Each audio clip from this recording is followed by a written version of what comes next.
look and see what we're going on. You know, they say there's no rest for the wicked, and I've got two of these flats to do, this one and the one above. They both came vacant February 1st, and they'd like them rented out by March 1st. Not a problem. The floors are in good shape. The painter gets here in another week. And I'm going to put some new light fixtures in for them. There's the old coal burning fireplace back in the day when they used to burn coal. This building is turn of the century. I think it's 1908, 1909. They currently have a gas log lighter plumbed into here, but that's all original. Piece of chicken grease. So anyway, so I'm doing that. I'm doing light fixtures, doing bathroom spruce up.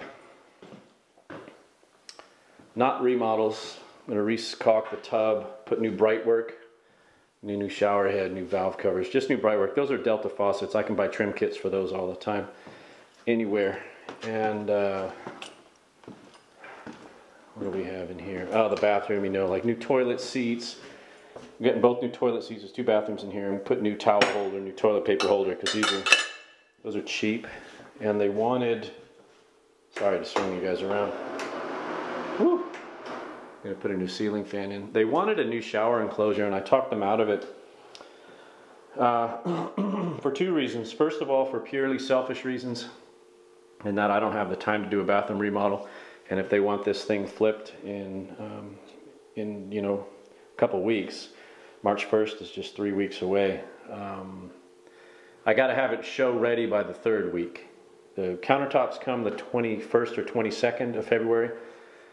And by then the painter will be done, I'll be done, countertops drop in, and then we can have an open house. Well, they can have an open house. Anyway, they wanted the bathroom redone. I talked them out of it. I'm like, yeah, with my current schedule, and if you want me to do the work, you can have someone else do the work. But with me, I recommend I'll come in with my multi-tool and a carbide blade. I'm going to cut all the grout out, redo the grout, reseal because all this tile is put on cement board. It was done well.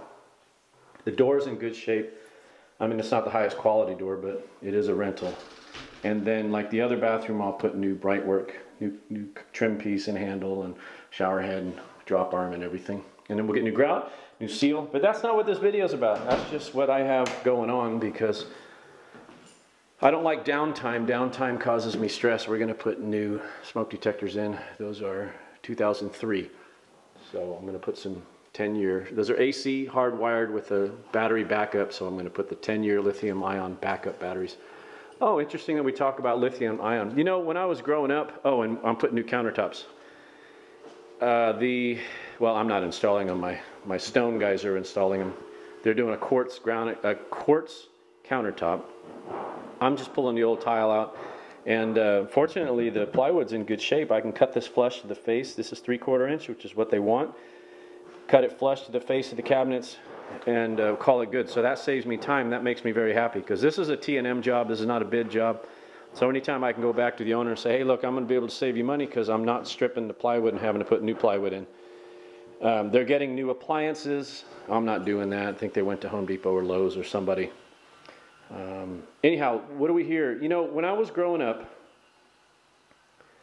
my father would see me come home after a rowdy Friday or Saturday night, bloody knuckles, black eye, and he'd say, you know, buddy, talking to me, you can learn from other people's mistakes.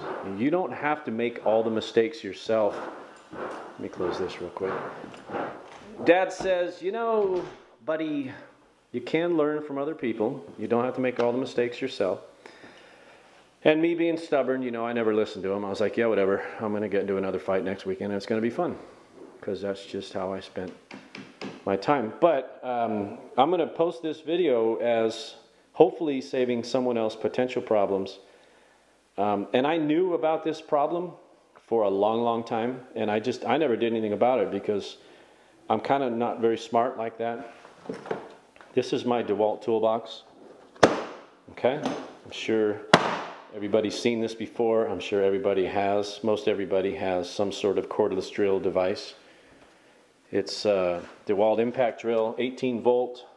I think I've had this about 6 years, 5 years.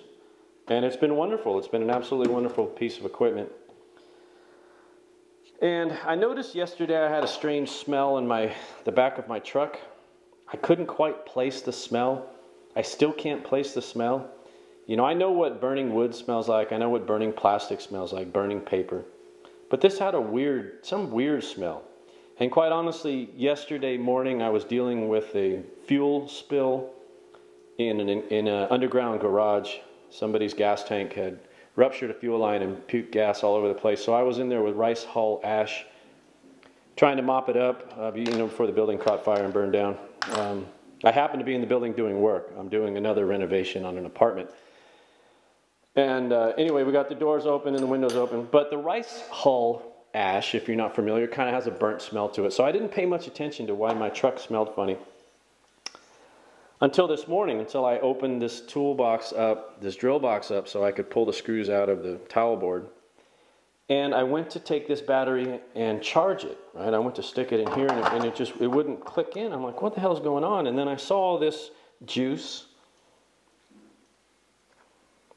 in my battery box and I said, well, that's weird. And then it hit me. Wait a minute. I just opened this box up and I'm very strongly smelling the stuff that smells like the stuff that's in the back of my truck.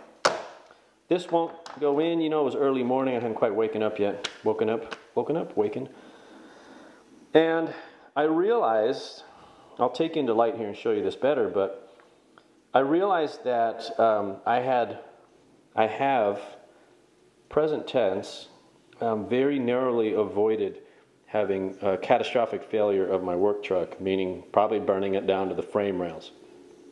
As you can see, I keep a bunch of extra crap inside of my drill box. Bits, step bits, Harbor Freight. I got different lag bolts, different screws, just miscellaneous stuff. When I have one or two, I got drill bits, I've got nut drivers, and I throw stuff in here, and I don't give it a lot of thought, even though I have given it thought before. But when you set this battery in here, like this, with all this metallic stuff around it, there's always the possibility of something poking in there. And I've had it happen once where I stuck it in there and I turned something red, and I went, oh man, boy, you better be careful about that. That was a couple years ago. I think it was like a spring like this, right? This is a spring for a bifold door. It had gotten in there somehow like that, and it turned the spring bright red, and I just kind of went, whoa, and I saw it, and I didn't think much of it.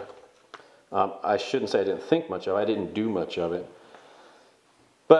It smells like what happened here is that my battery shorted out because I keep all this crap inside of my drill box. And these are nickel cadmium batteries, right? They're NiCad. If these were lithium ion batteries, my truck would be frame rails right now, guaranteed. And quite honestly, this battery is probably 6 years old. It was kind of on the outs anyway. So I wonder if a NiCad, if it was a new 18-volt NiCad, if it would have gotten much hotter. You can see here it burned a hole. This hole's not supposed to be there. So it burned a hole there, scorched the crap out of those contact points. You can see how it puckered the plastic here. And yeah, it smells. And it bled out. It bled out all inside of my my drill box. So I'm going to dump everything out and wipe it down because I think that battery acid is probably corrosive to metals. But we're going to crack this open here in a minute and take a look and see what's going on inside just for funsies. But as my anecdote from my father points out, maybe I can teach you guys something. Maybe I can show you my mistakes so someone else will avoid the possibility of burning their house down. I mean, can you imagine if I had put this in a customer's house like I would tonight, right? I just started this job an hour ago. And I get set up and I'll leave my tools here. This is only going to take me a couple days. In and out, bang it out in a couple days. And, I would leave this stuff here. And what if this shorted out and caught fire when I was gone? You know, that's a huge, huge liability. It's got tons of battery juice in there. Yeah, anyway, I hope that helps out. We're going to crack this open here real quick. I'll stop talking and I'll split this case and see what's going on inside.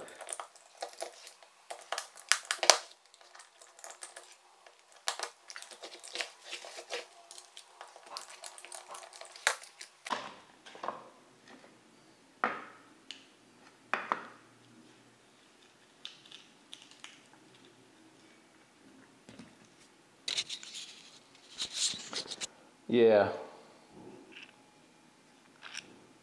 Got a little hot. A little hot.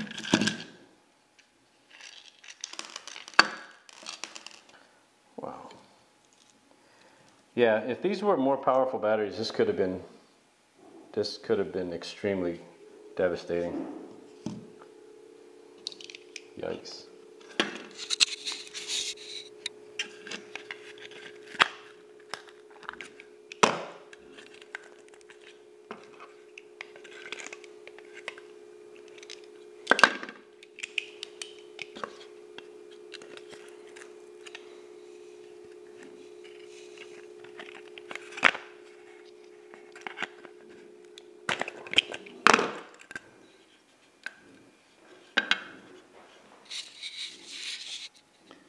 So there you go, boys and girls. I'm going to put these batteries, they do battery recycling out here, so I will put these cells in these. This is not even able to be rebuilt, so this is garbage. But I will recycle those cells, but now I got this crappy carcinogens on me. I got to wash my hands. There it is. This, and I hope I helped someone out. Hope I helped somebody make a more conscious effort to keep their toolbox safe. Am I going to empty out this toolbox and not have loose screws in there? You guys want to know the honest truth? My answer to that is no. This is extremely convenient, having like miscellaneous screws, and well, of course having old square nails is not really convenient. I don't know why that's in there, but I'll just be more careful about putting the little condom back over the top here. I know I've got the little caps that come with the battery. So yeah, I mean, you do what you got to do with your own toolbox, but just be aware that these batteries could be extremely destructive and devastating if something were to fail on them like that when they get shorted out. So now for real, got to go, got to run. See ya.